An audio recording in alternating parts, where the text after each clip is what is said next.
Let's see. Okay. Okay, it looks like I'm live and hopefully this sounds okay. I'm actually using a microphone. Um, Last time I did not, and it sounded very echoey, and that wasn't great. We're going to see how this works.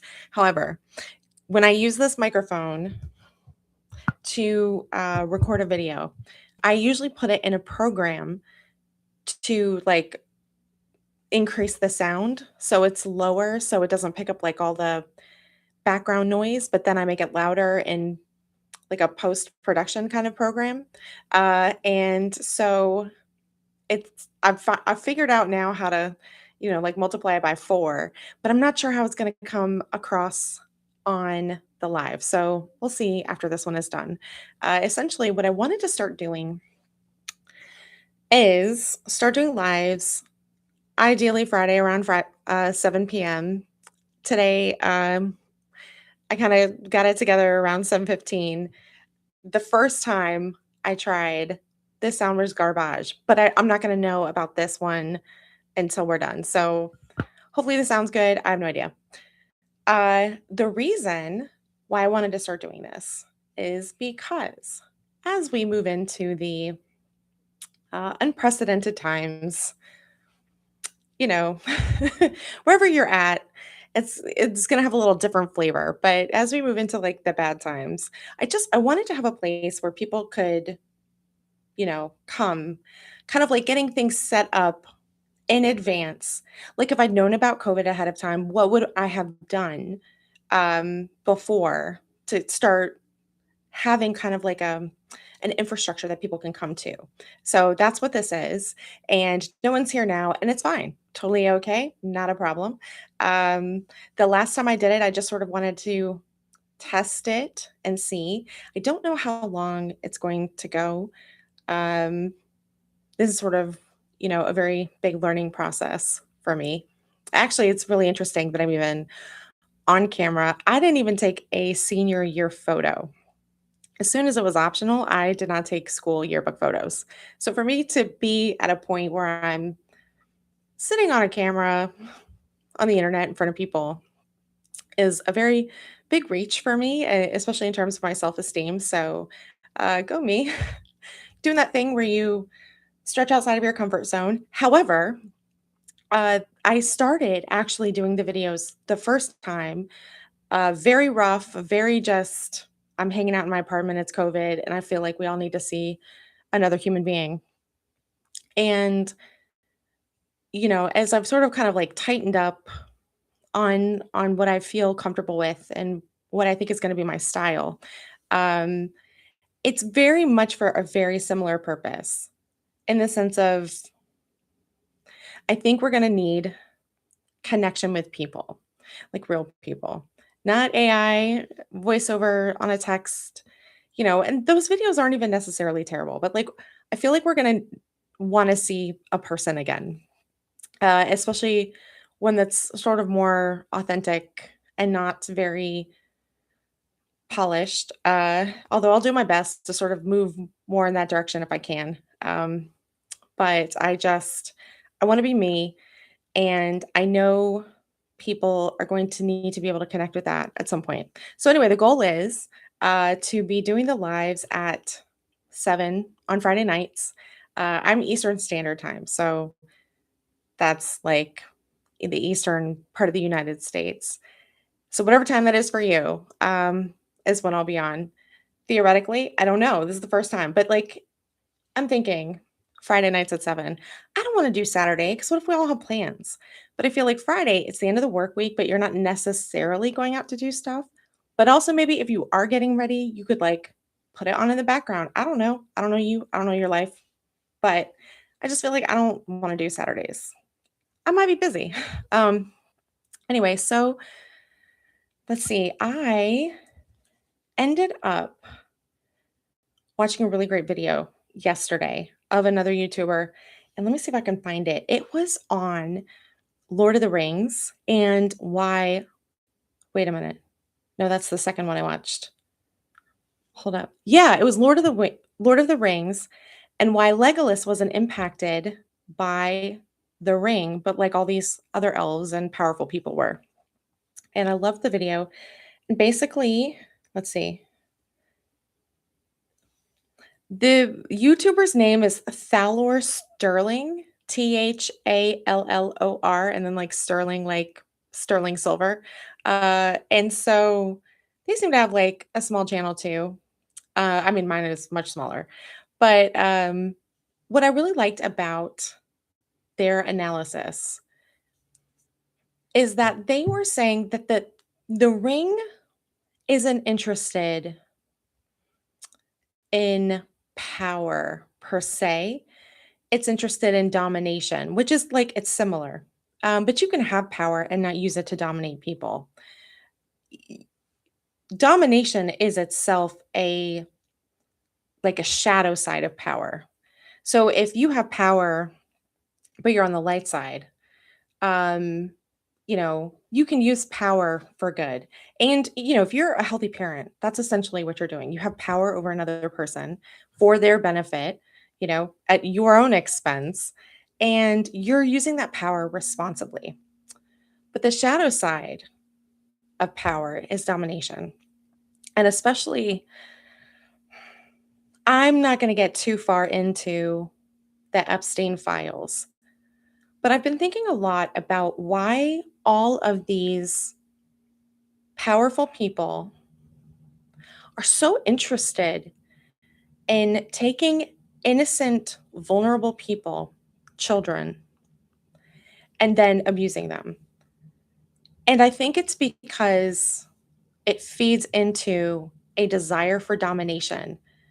It's one thing to do it to another adult, but to basically take a child that has no defenses and is completely vulnerable, and you're doing whatever you want, and they don't even have the capacity to attempt to defend themselves or to understand what's happening. Um, it's so easy to completely dominate a child. And so I think that that domination is part of why um, they're so interested in children, because some pedophiles are attracted to children, and we're including the ephebophiles, blah, blah, blah, all of that. But some are opportunists. They have the ability to, they wouldn't have sought it out on their own. And they wouldn't necessarily be attracted to that, but they see an opportunity. And then there are people who just, it's the power over another person that they find attractive. Um, and so it's not necessarily that it's physically a child, but that it's mentally a child, or physically a child in the sense that they're smaller and, not full grown adults. So, anyway, the video basically was discussing how the ring is interested in domination, and that this even occurs for people who would use it for someone else's benefit, like if they had good intentions. So that's why Gandalf, that's why Galadriel, that's why what's his face from the Matrix, the Elven King. But that's why those three were particularly afraid of the ring and of even, not even going near it. Like they're not trying to fuck with the ring, because they know that their desire to shepherd people and also to fix things and also to make things right can easily be turned toward domination. And so if you get more capacity to do those things, it becomes a point where doing the things themselves to that level is harmful, even if you didn't intend it to be. So I thought it was a really great video. And I was going to post it to the subreddit. I might.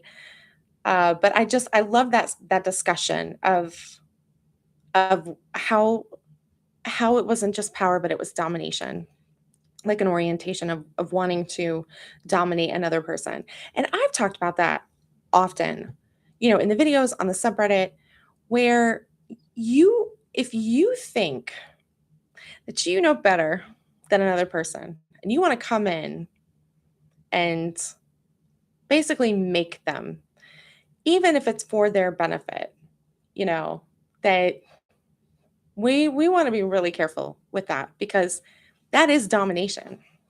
Now, as always, for example, in the legal field, like you have a rule or a rubric, but then you have exceptions. And so exceptions, for example, would be if there's like a minor child who is at risk, um, or if that person is a danger to themselves or is in danger, then you might redo that calculus. But we always want to use the minimal amount of power that is necessary to preserve everybody's autonomy and safety. Uh, and the safety and autonomy don't always go together. So that's why we have people who, they'll make decisions for themselves that are not their best option.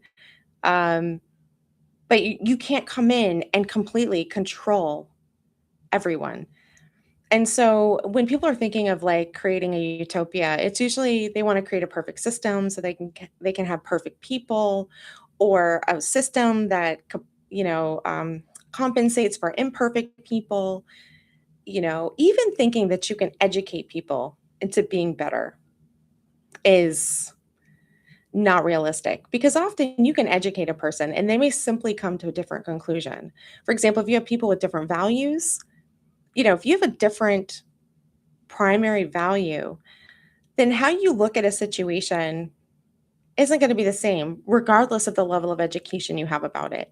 So I think people would be very surprised at how controlling oriented they are, even if for the best of intentions, but they think they know better than another person and that they can make decisions for them.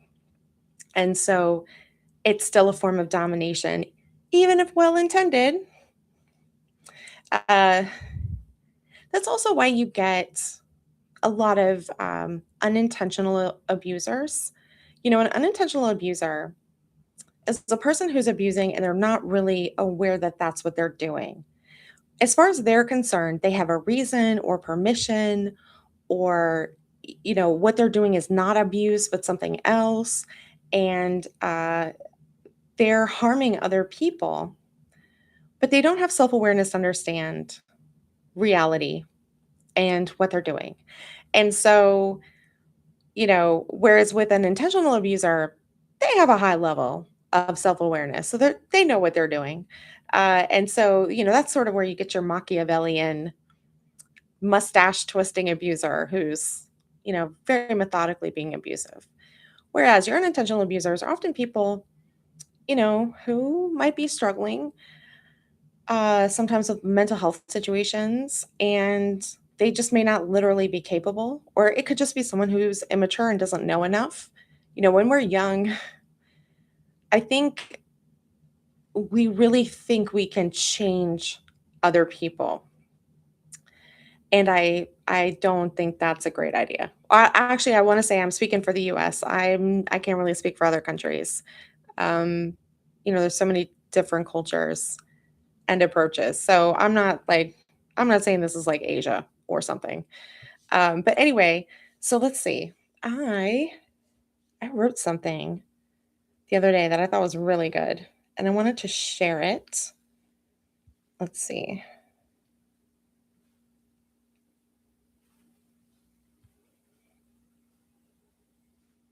And it's really interesting because sometimes I think, "Oh, wow, I wrote a banger, and this is amazing, interesting information." And then it doesn't quite hit as well as something else, which is fine. I'm not personally upset. I just think it's interesting what other people are like more resonate with. But I love this. Okay, that's what it was. Nope, that's not it.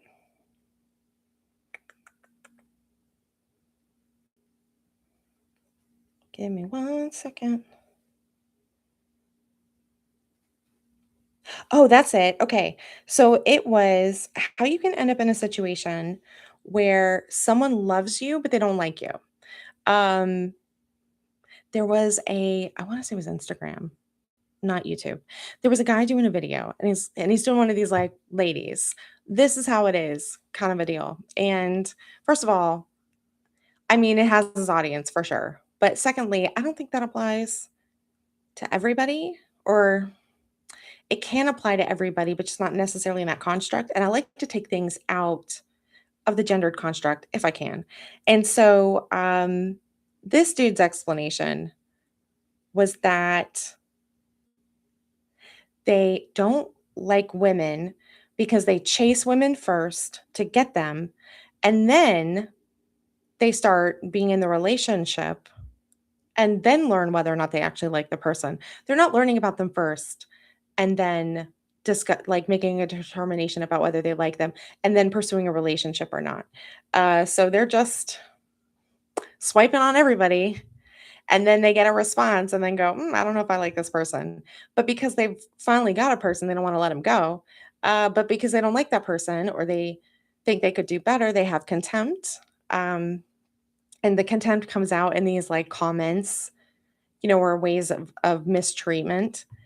Anyway, so what I wrote was this: sometimes the more time someone spends with you, the closer they get, the more they notice the good and the bad because your mutual boundaries are closer. If they already don't like you, everything will go through a negativity filter, and the closeness, and therefore more information, increases their dislike of you. Or if they're already judgmental people, everything goes through that judgmental filter because judgmental people don't get less judgmental the closer you get to them. Yo, that is so true. I'm gonna pause this for a hot second. Okay, I was dating someone and I thought, oh my gosh, he's like a grumpy old man. How cute. Uh, just making like criticisms and comments, and it didn't bother me. It's like, do you? It's not my problem. But the thing is, the closer you get, the more you're in their bubble, the more it becomes your problem. And once you're in the bubble and then they feel like entitled to criticize, then the criticisms turn toward you. So I was not prepared for it. I just thought, oh, this is how they are, but like they're not criticizing me. Well, I didn't realize the reason they weren't criticizing me was because I wasn't in their bubble yet. But as soon as I got in their bubble, it was like, breaks off. We're we're going down the track for it. Um, so if you have somebody who's very judgmental, or if they don't like you, they will be judgmental. And I've talked about this in videos before that, someone who's judgmental is going to be looking at you and not giving you the benefit of the doubt. And we see this all the time with celebrities. Okay, you have a celebrity who fucks up, but you like them. So you're just, well, maybe it was stress or they had a bad day, or, but I like these movies they make. So, Mark Wahlberg still has a career, even after doing some heinous things, because enough people were just like, oh no, but I still like this guy. And maybe even don't even think what he did was bad. But I, I don't think that's a majority of everyone.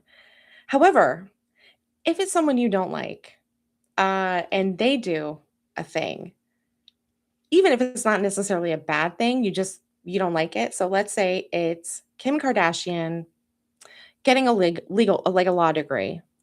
Well, if you don't like Kim Kardashian, what is essentially a neutral act, getting a law degree, is no longer a neutral act, and you're going to judge it. Whereas if you liked Kim Kardashian and you heard that she was getting a law degree, you'll think, oh my gosh, you go girl, get it. So how someone feels about you will impact where they give you the benefit of the doubt and how they judge you. Or if they're just a judgmental person, don't even do it. Don't even do it. There are so many people who bond over shared hatred of things, and then that hatred is never just stays to the thing. You know what I mean? So I just be careful with that. Okay, other ways that you end up in a relationship with someone who loves you but doesn't actually like you. It could be that y'all get close and it turns out that you're incompatible in significant ways. These incompatibilities may be based on differing values, or it's that your faults aren't compatible. The problem is that the closeness develops because a relationship develops. And so this is normal. Not everybody is going to be like a good fit for each other. If you are a person who loves like a fandom, like it's your fandom, this is how you see the world, these are where your examples are from.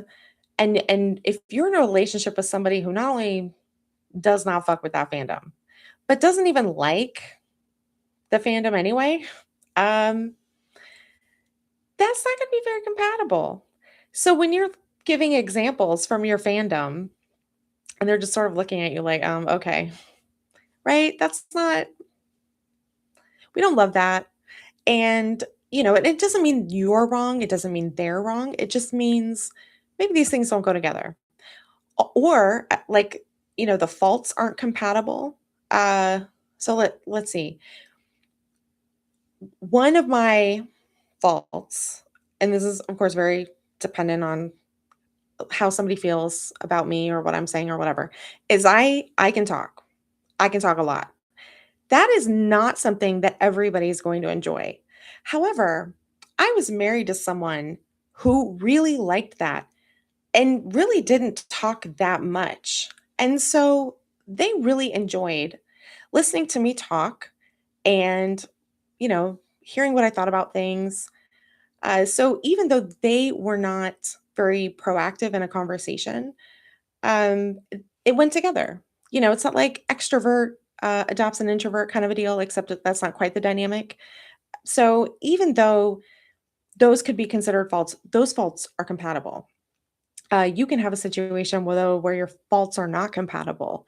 Like, let's say you are and I say faults, in sarcastic quotes, because they're not necessarily faults. Again, it is truly dependent on who you're with, right? And how this impacts things.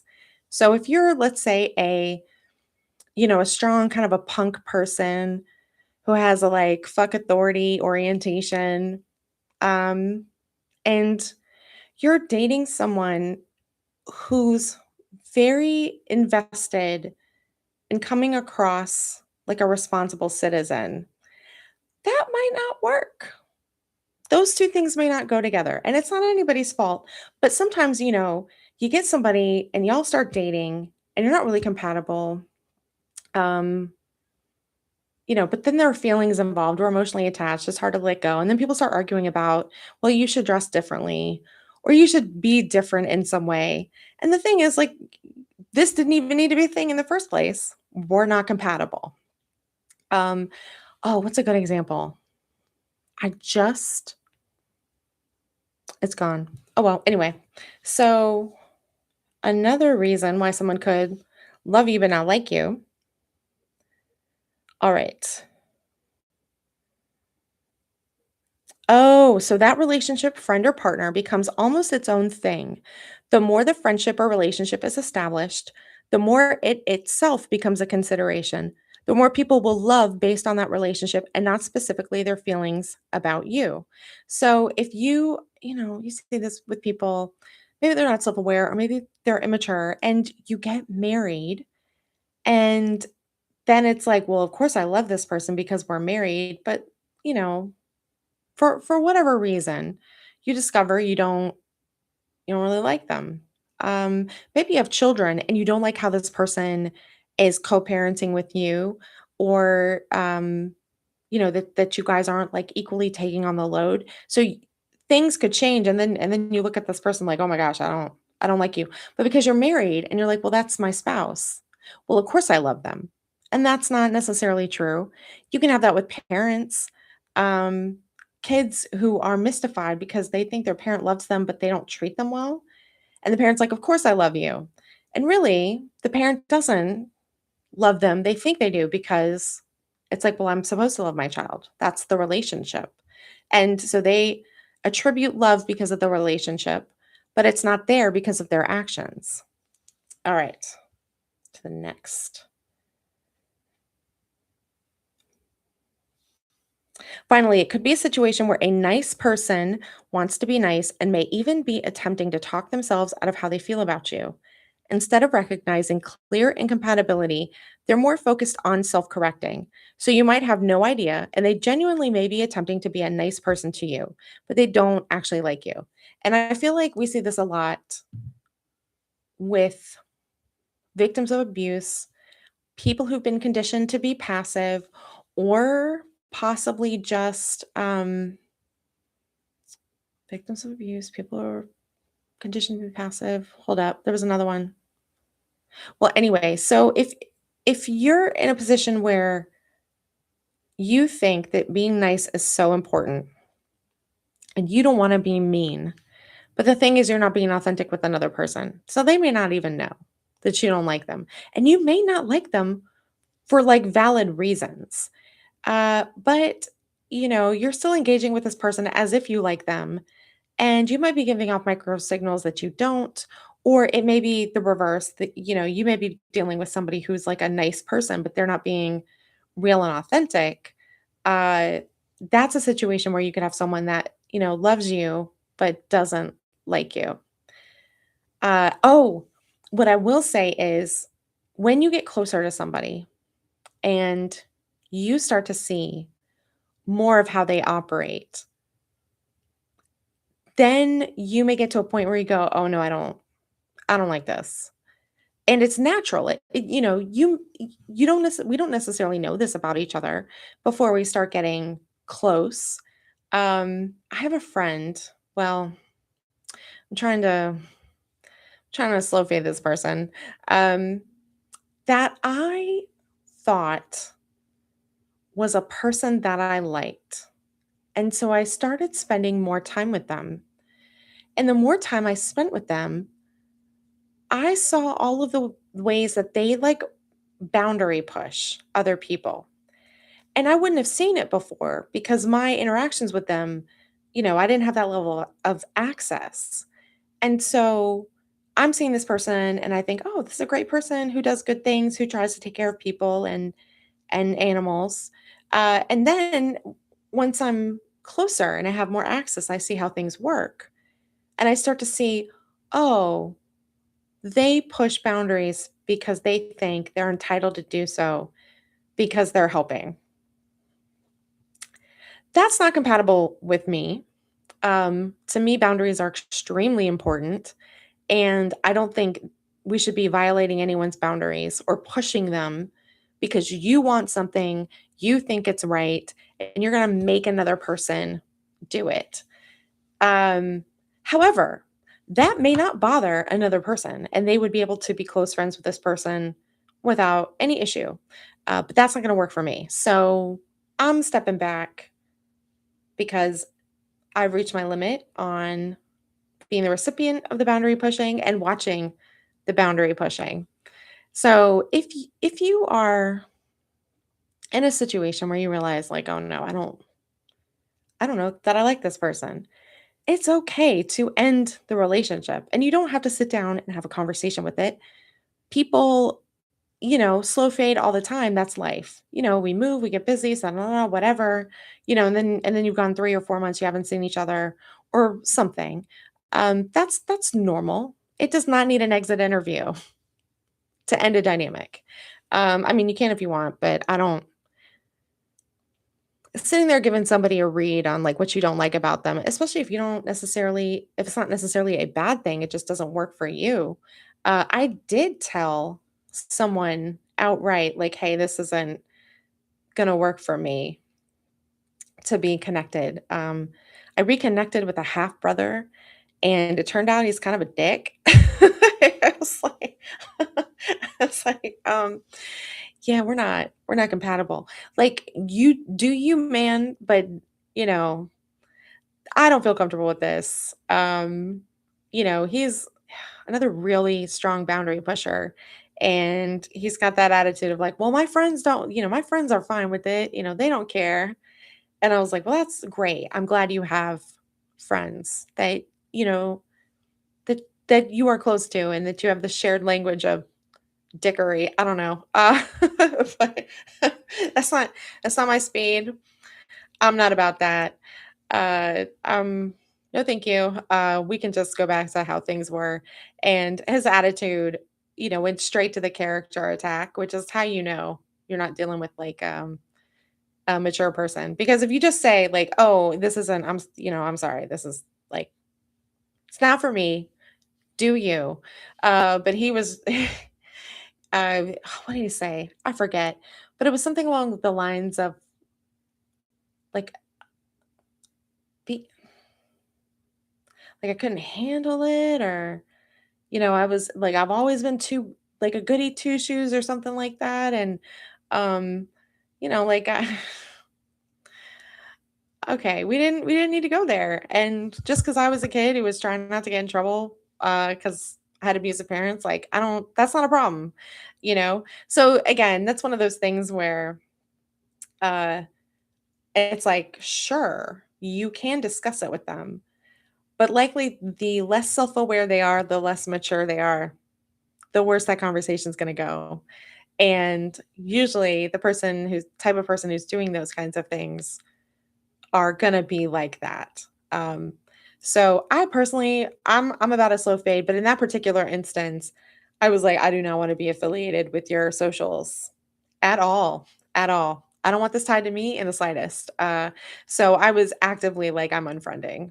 I don't want to talk to you. I don't want to be online.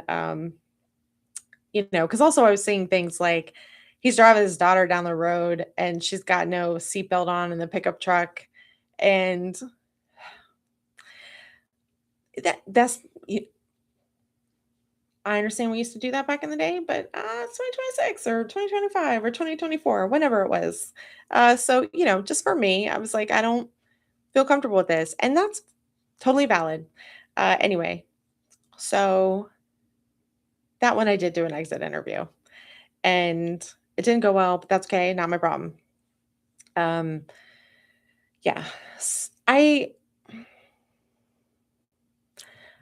have definitely made a lot of strides in being assertive, but I still, it's hard for me to go in that mode except on behalf of like my child. So thankfully, I have no problem there. I will come out like we're not playing.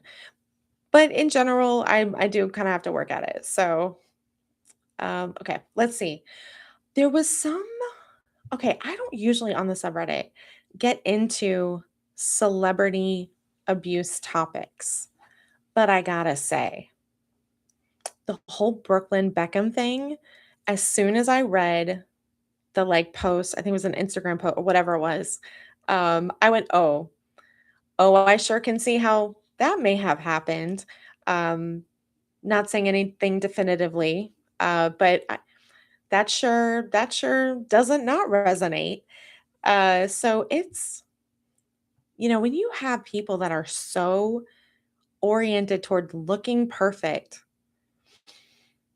that ends up being highly controlling because it's not just about them, it's about everyone in their periphery. And I'm going to give it to Tom Hanks for letting Chet Hanks be Chet Hanks. Like, good for you, man. He might be sus in terms of the Epstein. I don't know. I don't know. But at least he's not being controlling over his kids. As far as I can tell, I may have to take this video down. None of these statements are definitive at all. They are just for entertainment purposes. Anyway, I guess that's why a lot of people don't talk about that. Um, yeah, I actually messed up with the Meghan Markle thing with her dad because I looked at it and I was like, this guy's clearly a problem. Like, this is very not okay. But Megan herself,